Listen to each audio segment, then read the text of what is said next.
Assalamualaikum warahmatullahi wabarakatuh. Ano dutu kota waga salam tadi kota nano dutu yandais. Assalamualaikum warahmatullahi wabarakatuh. Amma kanin gamada yeron oduti ye egalu hamile fi takbirta bira damnan wan nagammachi suudadetin gara karamana wan sing yo takbirta fi hamile najina dambatan wan nama gammachi su sinif kanne wan nama gaddisi su managal fadda akkam bultan kabajamtoota fi dhaggeeffattoota keenyaam oduu rakkisaa fi rakkistu qabanne sinii dhiyaanne jirra. Dhiheessaa fi qopheessaan oduu kana ana riippoortara keessaan tokkicha gammoojjiitiin.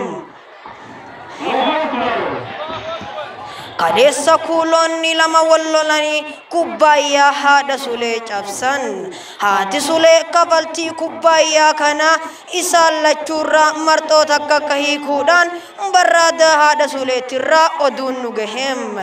Itti gaafatamtuun kubbaayyaa haadha sulee aadde burcuqqoon qarshantamiin nuuf himanii jiru. Waraanni shiftaan jiree jaamuun beekamu kan paarkii rifeensaa keessa yeroo dheeraaf garaa ture kaleessa galgala waraana adda bilisummaa filaa mataatiin booji'amuudhaan itti gaafatamtuun filaa mataa aadde baataskiin qarsadiin nuuf himanii jiru. Kaleessa mukkeen hiriira bahuudhaan qottoon ajjeechaa nurraa haadhaaf dujaanii balaaleeffachaa jiran. Qottoon naamiti jallaa keessanii jechuudhaan basaastuun faradduun jala deemtu obbo Daafgaan to'annaa seeraa jala ooleeti jira.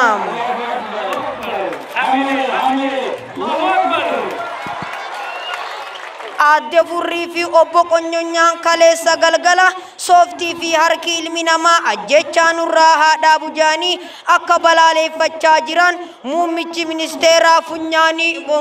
ministeeraa obbo Funyaan gabaasaniiti jiran. Walitti bu'iinsa hawaasa shunkurtaa fi mootummaa dirree makartafaa gubbatti wallolan hawaasni shunkurtaa wareegamanii jiran.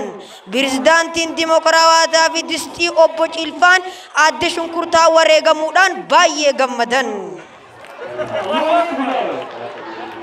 Namichi tokko baadiyyaa keessatti kaalsii osoo hin miiciin walitti fufiinsaan ji'a lama turuudhaan fooliin kaalsii kanarraa maddu dhukkuba asmii hawaasaa fi qubbeen miilaatti miidhaa waan fideef poolisii ajaqsii fi saamuna jaamuun qabamaniiti jiran.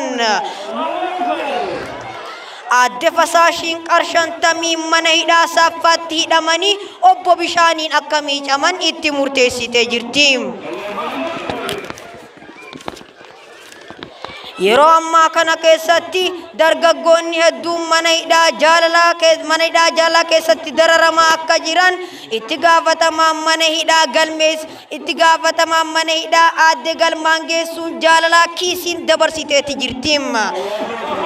Shamarran mana hidhaa jaalalaa keessatti dargaggoota hiitan guyyaa har'aan booda boqonnaa sammuu isaanii akka argataniif jecha akeekkachiisanii jiru.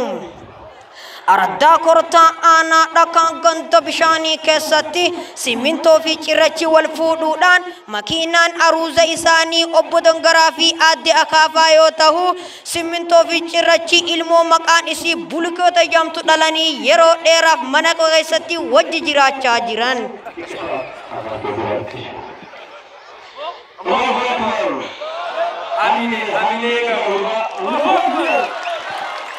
Guyyaa lamaan dura dirree arraba jaamtu gubbatti dargaggoonni maqaan isaanii hidhii fi arraba jaamu tokko lola ajaa'ibaatti jiran.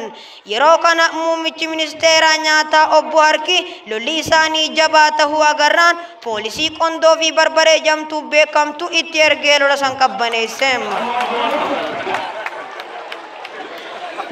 kormaan lukkichaa tokko kan maqaan isaa Shish jaamu miimoorii 8GB tahilwaan Najjaash qabdu liqimsuudhaan guyyoota lamaan booda daa'e suuta jechaadha shifeerran keenya jajjabaadha qabeenyaa fi lubbuu kusaadha jechuun isaa dhagahameem asumaan dhaamsi lukkichaa shifeerran keenya suuta akka deemanii fi baajaaj keessatti kiisiin akka dhaabbattu lukkichi dhaamsa lama jabaa dabarfateem kulbatul marakii fi dokkee walloluun kan addaan baase xuyxufa yoo ta'u dokkeen I do please okay way nice dokkee jettee onnattee isaan lachuu dakkaa gooteem manni barumsaa madarasaa Tooyidaa jaamuun beekame tokko kan magaalaa Haramayaa keessatti argamu mana barumsaa lakkoofsiisaan beekamne tokkoon dorgommii walii seenee madarasaan mo'ateem yeroo kana madarasaan qorqorroo keessatti yeroo dheeraaf barsiisaa waan ture badhaasni isaaf qophaa'utti jiru fooqii ajaa'ibaatiim kanaaf namni hundinuu qabeenyaa fi harkaanis humnaanis nu cinaa dhaabbadha fooqii teenya tana galmaan gayaa isiniin jennaam bakki oduun kun irraa isinii dabraa ture aanaa Firaashaa Araddaa Tiraasii ganda Kumbulaa biyya Haramaa keessaahi hanga guyyaa biroo hanga amata dhufu walitti deebinu turaa nagayaanii kan xiqqaa fi guddaa hundinuu wassalaamu alaykum wa rahmatullaahi wa barakaatuh. السلام ورحمة الله وبركاته. الله أكبر.